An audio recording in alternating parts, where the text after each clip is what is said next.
Good evening, everyone. Tonight I'm coming to you live from the beautiful city of Cary, North Carolina, home of the Division II Baseball National Championship, which I'm lucky enough to be a part of. With that being said, I'm very sorry that I'm not in class with all you guys tonight, although I can assure you that at the time all of you are watching this video, I'm most definitely having more fun than each and every one of you. Speaking of fun, I really enjoyed watching Last Week Tonight with John Oliver the other day in class.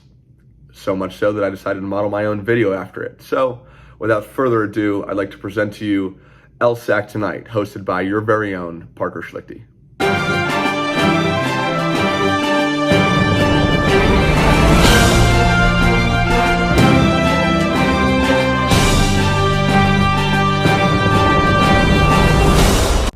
What I aim to accomplish tonight, aside from providing each and every one of you with a stunning and riveting visual experience, is to have a SWOT and PESTLE analysis for LSAC.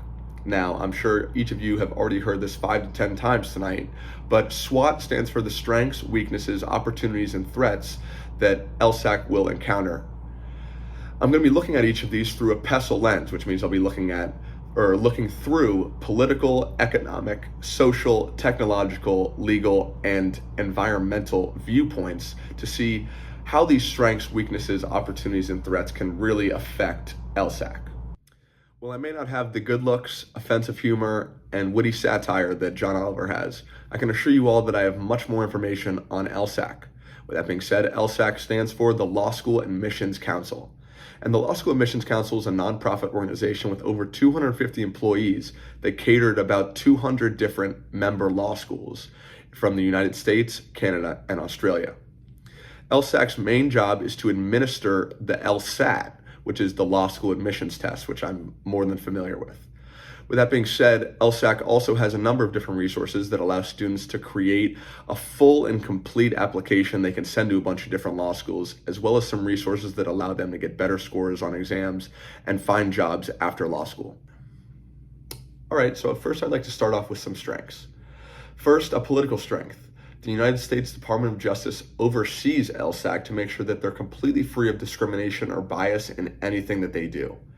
Now, going along with that, they're not actually a part of a government agency, which can be a strength because it's a lack of government bias or interaction in law school admissions, but it also could be a weakness because it doesn't require law schools to be a part of LSAC, although all ABA law schools are already part of LSAC.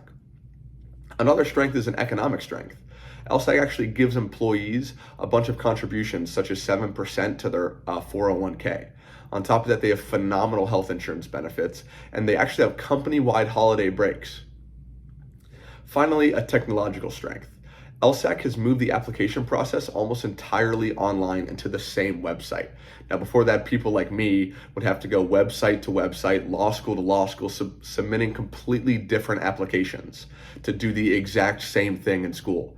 It's actually mandated by the ABA that all law schools prepare you to be able to take the bar exam in any state. Now, why would I have to have different qualifications to go to one school over another if I'm going to be learning the exact same thing there? Well, that's what LSAC thought too. And now they made it so that you don't have to pay a separate fee or fill out a separate application for each law school. You fill out one application and submit one fee on their website, and you can send the application to any law school that you'd like to go to. Pretty cool. All right, so next I'd like to talk about some weaknesses that LSAC has. First, the social weakness.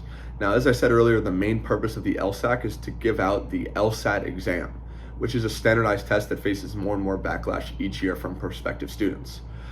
Standardized tests as a whole, and the LSAT specifically, has been historically unfriendly to students who are members of underrepresented minority groups or marginalized communities. This has led some schools to accept applications without the LSAT at all, or accepting a different type of exam called the GRE that law schools are starting to accept a little more now. Second, they have a technological weakness. So each year, thousands of students have technological issues taking the exam and applying to law schools, as LSAC is pushing towards a new automated nature of applications. Now imagine taking an exam only to be kicked out halfway through and then have your proctor accuse you of cheating. This is a nightmare that I had to undergo. It was probably the worst 30 minutes of my life and resulted in a screaming match between me and my proctor. Ultimately, it got ironed out though, but as you can see, that could probably cause a little bit of trauma for someone, and having to finish the exam after that is pretty brutal.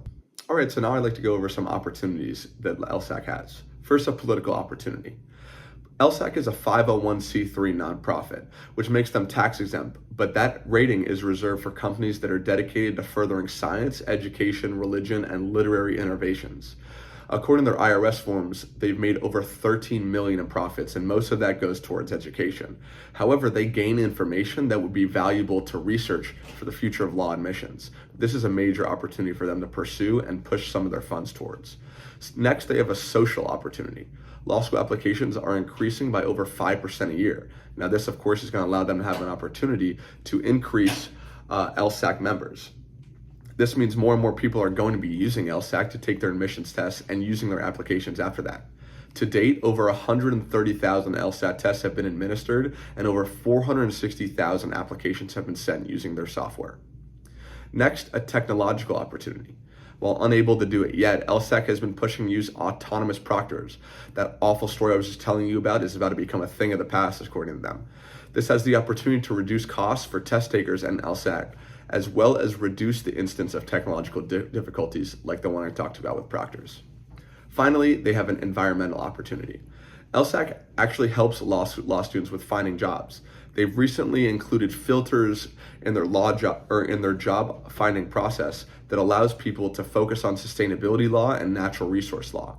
Also, they have resources to educate students about opportunities in different fields to practice law, such as environmental law, natural resource law, or sustainability law. All right, as much fun as I've been having with you all, and I'm sure as much fun as you guys have had watching me, it's time to wrap this thing up with some threats. First, an economic threat. As I said earlier, LSAC is a nonprofit organization that mainly relies on donations and the spending of prospective law students for revenue. As inflation increases, spending from these parties is going to decrease, and this has been found to especially affect students from underrepresented minorities or marginalized groups. Now, with this being said, LSAC has had to respond with giving out numbers of increased fee waivers for their tests, which is a major threat for LSAC as it reduces the revenue they bring in, which is essential for any nonprofit organization. Next, a legal threat. LSAC was actually sued by the DOJ in 2014 and forced to undergo major systemic reform because of the discrimination involved with the exam that they were administering. The DOJ concluded that LSAC was flagging scores of students that took longer on the exams by means of accommodations. This basically allowed law schools to see students that had disabilities and kind of scrutinize against them, which is obviously extremely problematic.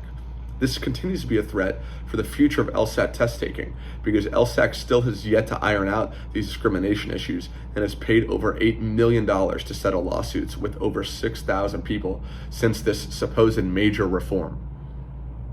Now, finally, another legal threat that they face is a more recent threat, and that is that LSAC is facing a threat of a class action lawsuit for the most recent 2023 August LSAT exam, which I was a part of. It turns out that story I told about me and my proctor actually was experienced by over 10,000 other students who lost connection to their proctors, leading to major emotional distress and a sharp decrease in law school scores, which with no refund or apology being offered. Students are joining together to try and find LSAC accountable for this distress, and a petition has already garnered over 3,500 signatures to bring attention to this issue. All right, guys, I hope that was as much fun for you guys to watch as it was for me to make. From all of us here at LSAC tonight, I want to wish all of you guys the best of luck on the rest of your presentations. I hope everyone has an amazing evening. Good night.